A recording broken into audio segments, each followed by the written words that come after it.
अस्सलामुअलैकुम जी। I hope आप सब बिल्कुल ठीक होंगे। तो आज मैं जिस वेल नोन प्रोडक्ट का रिव्यू देने वाली हूँ उसका नाम है मिस रोज प्योरली नेचुरल फाउंडेशन। प्रोडक्ट को यूज करते हुए एटलीस्ट मुझे 1 ईयर हो गया है, तो उस हिसाब से मैं आपके साथ इसका ऑनेस्ट रिव्यू शेयर करूंगी, प्लस इसकी करंट प्राइस भी शेयर करूंगी। इसके शेड्स प्लस स्वाचेस करके दिखाऊंगी कि क्या ये ऑक्सीडाइज होती है या नहीं होती, प्लस इसके बेनिफिट्स की स्किन टाइप के लिए ये बेस्ट है और इसकी कवरेज कैसी है, हाई है या मीडियम है। So make sure to watch this video till very end. और इम्पोर्टेंट बात, सब्सक्राइब करना मत भूलना ताकि मोर हेल्पफुल वीडियोस भी आप तक पहुंच सकें। चलो सबसे पहले बात करते हैं इसकी पैकेजिंग की। तो गोल्डन और ब्लैक कलर के कॉम्बिनेशन में होती है। इसकी क्वांटिटी की बात करें तो 300 ml में इसकी क्वांटिटी मिलती है।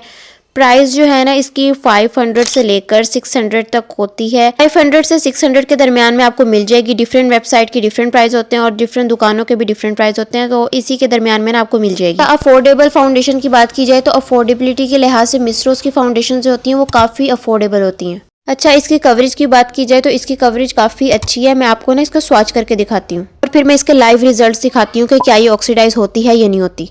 अच्छा, मैंने एक चीज़ मेंशन करना भूल गई कि इस फाउंडेशन की सबसे अच्छी बात यह है इसके इंग्रेडिएंट्स, क्योंकि इंग्रेडिएंट्स के अंदर हाइलुरोनिक एसिड है और ग्लिसरीन है। इनको ना ड्राई आउट नहीं होने देता। ड्राई स्किन वालों के लिए तो ये बेस्ट है। मैं ना ये इसको अप्लाई कर रही हूँ। मेरे पास जो शेड है ना वो फेयर है। अगर आपका skin medium to fair tone में है ना तो आप इसको बाय कर सकते हो। काफ़ी स्मूथली ये ब्लेंड हो रही है। अच्छा, ऑक्सीडाइजेशन की बात की जाए तो ये वाकई में ऑक्सीडाइज होती है। मिस रोज की ना जितनी भी फाउंडेशन मैंने यूज़ की है 90% फाउंडेशन जो है वो बहुत जल्दी ऑक्सीडाइज होती हैं।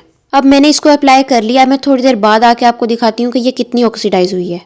सो लुक एट द शेड। मैं अभी सिर्फ 15 मिनट के बाद आई हूँ, तो देखो कितनी जल्दी ये ऑक्सीडाइज हो गई और हमने प्रोडक्ट भी ज्यादा लगाया था। अच्छा, तो make sure before buy foundation कि आपने अपने स्किन टोन से एक शेड लाइटर शेड लेना है, ताकि 1-2 घंटे के बाद प्रोडक्ट ऑक्सीडाइज होकर आपके स्किन टोन से मैच कर जाए। तो मैं ना आपको दोबारा इसके ऊपर फाउंडेशन लगा के दिखाती हूँ कि इसका क्या शेड था और ये ऑक्सीडाइज होने के बाद कितना चेंज हो गया। अच्छा, ये फाउंडेशन का ना करंट शेड देखो और ऑक्सीडाइज होने के बाद देखो कितना डिफरेंस लग रहा है। मैं जब भी फाउंडेशन लगाती हूँ तो 1-2 घंटे तक मेरी बहुत अच्छी रहती है, फ्रेश रहती है, लेकिन 2 घंटे के बाद बिल्कुल डल होना शुरू हो जाती है। भी अगर आपने बेस अच्छे से सेट की है तब, वरना घंटे के बाद ही आप काले लगने लग जाते हो। ऑक्सीडाइज फाउंडेशन को सेट करने के कुछ हैक्स होते हैं, कुछ ट्रिक्स होते हैं, वो अपकमिंग वीडियोस में मैं आपके साथ शेयर करूंगी। तो make sure to subscribe this video ताकि सारे हैक्स आपको पता चल जाए। तो ये वाली फाउंडेशन है ना, ये आपने अगर 2 घंटे के लिए कहीं जाना है, दावत में जाना है, एवरीडे यूज के लिए तो परफेक्ट है, लेकिन फुल हैवी ग्लैम्स 6 घंटे 8 घंटे के लिए बिल्कुल भी सूटेबल नहीं है। तो ये था हमारा आज का ऑनेस्ट रिव्यू। अगर आपको किसी भी प्रोडक्ट पे वीडियो बनानी हो तो आप मुझे बताना, मैं उस पर डेफिनेटली वर्क करूंगी। तब तक के लिए अपना ख्याल रखें। अल्लाह हाफिज।